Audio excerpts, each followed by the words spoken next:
की कक्षा में आप सबों का हार्दिक अभिनंदन। आज हम सूरदास के दूसरे पद का विश्लेषण करेंगे। इसके पहले मैं प्रथम पद का विश्लेषण कर चुकी हूँ। आशा है आप सब समझ गई होंगी। प्रस्तुत पद भक्त सूरदास रचित सूर सागर के भ्रमर गीत के द्वितीय पद से लिया गया है, जो हमारी पाठ्य पुस्तक में संकलित है।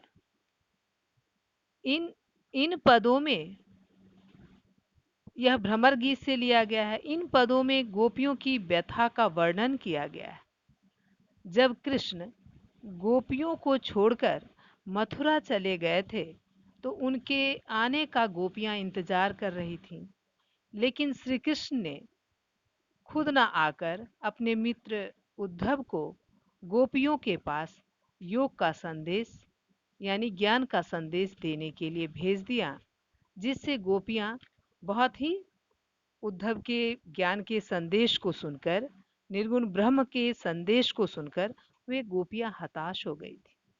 वे श्री कृष्ण को ही एकमात्र सहारा मानती थी, पर उन्हीं के द्वारा भेजा हुआ हृदय विदारक संदेश सुनकर वे पीड़ा और निराशा से भर उठी।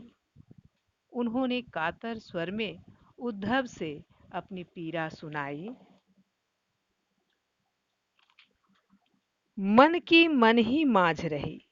गोपियां उद्धव से कह रही हैं कि हमारे मन की बात मन के बीच में ही रह गई। माझ माझ मतलब अंदर, बीच में ही रह गई। कहिए जाए कौन पे उधो, ना ही परत कही। वे कह रही हैं कि हम कहिए जाए कौन पे उधो, हे उद्धव, मैं अपनी मन की व्यथा को किससे कहूँ। मैं किसी से अपनी मन की बात कह भी नहीं सकती हूँ। वे अपने दुख को किसी के सामने व्यक्त भी नहीं कर सकती। अर्थात गोपियां श्री कृष्ण के प्रति अपने अनन्य प्रेम की गहराई और विरह व्यथा को किसी से नहीं कह पा रही हैं। वे तो अपने हृदय की पीड़ा श्री कृष्ण को सुनाना चाहती थी, लेकिन उद्धव के द्वारा निर्गुण ज्ञान के संदेश को सुनकर वे कुछ नहीं कर सकी।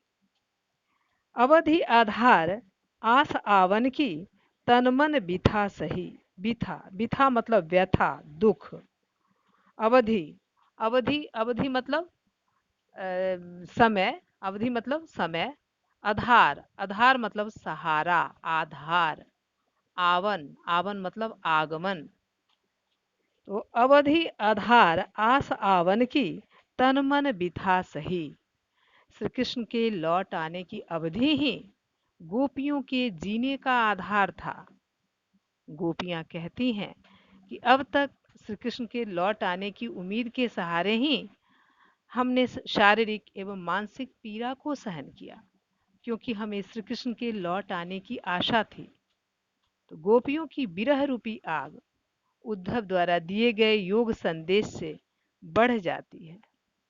उद्धव उन्हें श्री कृष्ण के निर्गुण रूप की उपासना का संदेश देता है, परंतु गोपियां तो सगुण रूप की उपासना करना चाह रही थी। वे तो साकार कृष्ण को पाना चाहती थी, लेकिन उद्धव उनकी मन की व्यथा को समझ नहीं पा रहे हैं। काव्य सौंदर्य,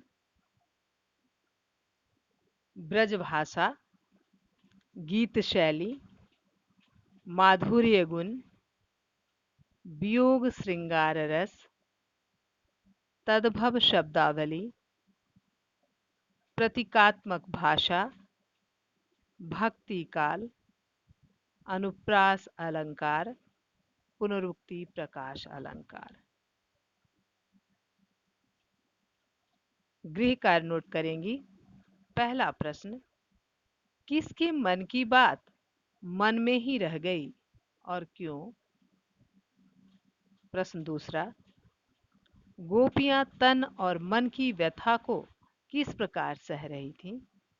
उनकी व्यथा क्यों बढ़ गई? आज के लिए इतना ही। धन्यवाद।